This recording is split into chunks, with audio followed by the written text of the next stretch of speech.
Well, if you've been waiting for rates to come down, or if you've been thinking about locking in that rate for a renewal, there's good news. Fixed rates are retreating again. This has seemingly become a monthly occurrence as bond market yields spike and then come back down for various reasons. And the most recent reason that bond yields have come down, well, SVB, Signature Bank, and Credit Suisse in Europe. Because with the failures of these banks, that's leading markets to question whether or not the Bank of Canada and the Fed in the US can continue with their rate hike cycles. And by the looks of the bond market, the bets are that they won't be able to. And in today's video, I'm going to show you exactly what happened with bond market yields, and I'm going to show you how that affected fixed rate mortgages. Oh, and surprise, surprise, variable rates actually went up this month as well. But before I get into all the details, my name is Nolan Matthias, and if you want to thrive financially, this is the place for you. So do me a favor, hit that subscribe button and hit that like button so more people like you can see this video. And if you want to get my new book, Mortgage Secrets, you can go to mortgagesecrets.ca and get it for free. All you have to do is pay shipping and handling. So let's jump into what's going on with interest rates here. And the story of the last couple of weeks, of course, has been the bank failures throughout the US and Europe. And these bank failures have traders buying more bonds, which leads to higher prices of bonds and subsequently lower yields, which means that fixed rates are starting to come down. And I want to take you and show you exactly what's happening with the bond market yields, because you can pretty much see that from late January into early February, the beginning of March here, interest rates are going up quite considerably, about 0.5%. And this had a lot of people who were shopping for mortgages quite worried, as they saw their 4.59 and 4.69 rates turn into 5.09 rates. But with the collapse of the banks in the US, we saw an immediate drop in these bond market yields to the tune of about 0.5%. And this is, of course, because as there becomes uncertainty in the market, people buy more bonds than they do stocks, and that ultimately leads to higher values of bonds, which leads to lower yields.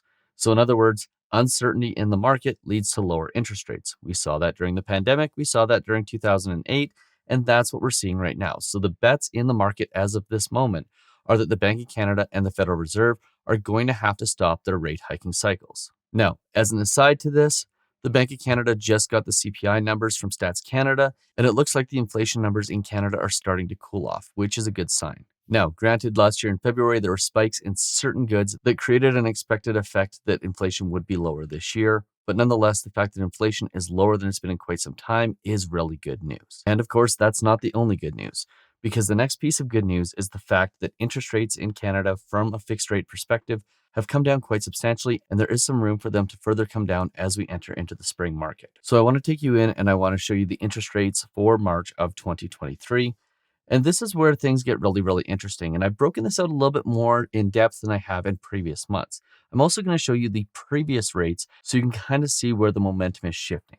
So for 5-year full featured mortgages, these are the types of mortgages that you have full prepayment privileges and you have low payout penalties. These aren't big bank mortgages. These are the best mortgages of the best mortgages. They have to be better than the big bank mortgages because these are with companies like First National and MCAP and CMLS who can't skate on their marketing budgets.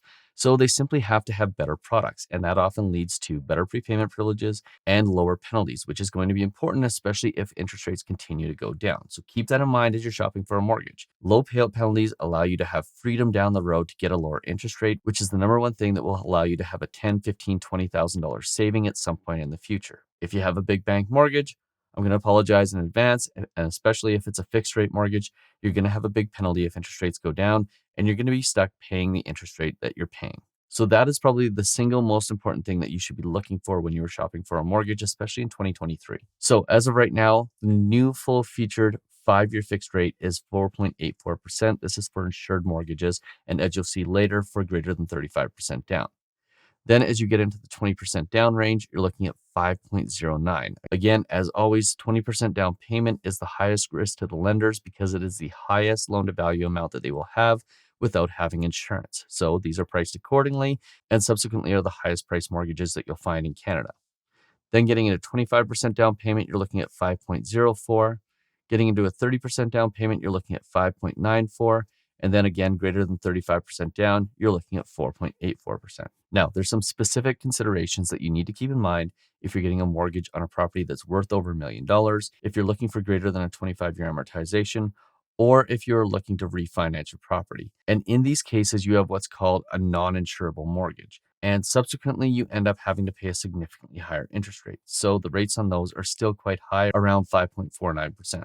Now, interestingly enough, variable rates went up this month, so the discounts got smaller.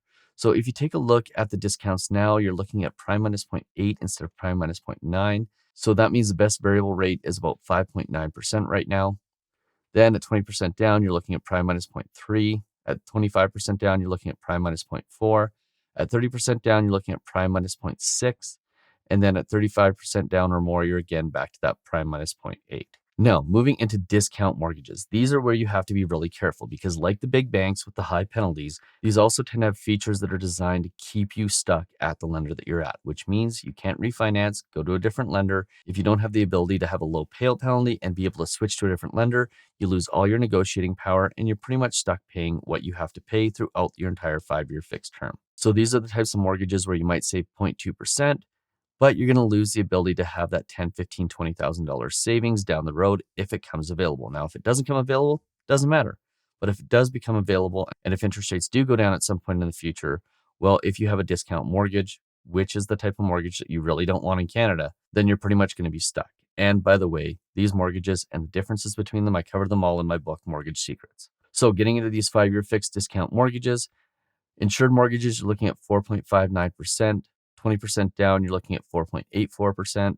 25% down, you're looking at 4.79%. 30% down, you're looking at 4.69%. And at greater than 35% down, you're looking at 4.59%. Then for variable rate mortgages, again, these are all up slightly, about 0.1% over last month. So you're looking at prime minus 1 for an insured mortgage. You're looking at prime minus 0.5 for a 20% down mortgage. At 25% down, you're looking at prime minus 0.6. At 30% down, you're looking at prime minus 0.8. And at 35% down or more, again, you're again at that prime minus 1 range. Now, in addition to all of this, there are some really great 4-year fixed mortgages out there, priced in around the 4.64 to 4.84% range. Now, depending on the lenders, some of these have better features than others. Again, you want to make sure that you have the ability to move somewhere down the road by simply paying a penalty if it means you're going to be able to save some money. So keep that in mind. I always say that it's product, penalty, price in that order when you're looking at your mortgages, and of course, price being the rate. It is the least important thing when you're getting your mortgage. The most important thing is to make sure that you have lots of options and you don't give up your negotiating power. And I cannot emphasize this enough.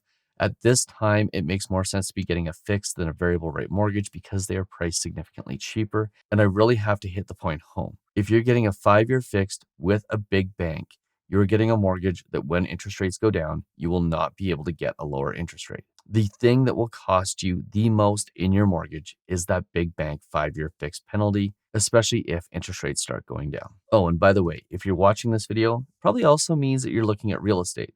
So if you want to see what's happening in the national real estate market, make sure you check out this video right here. It's my most recent Canadian real estate update from March of 2023.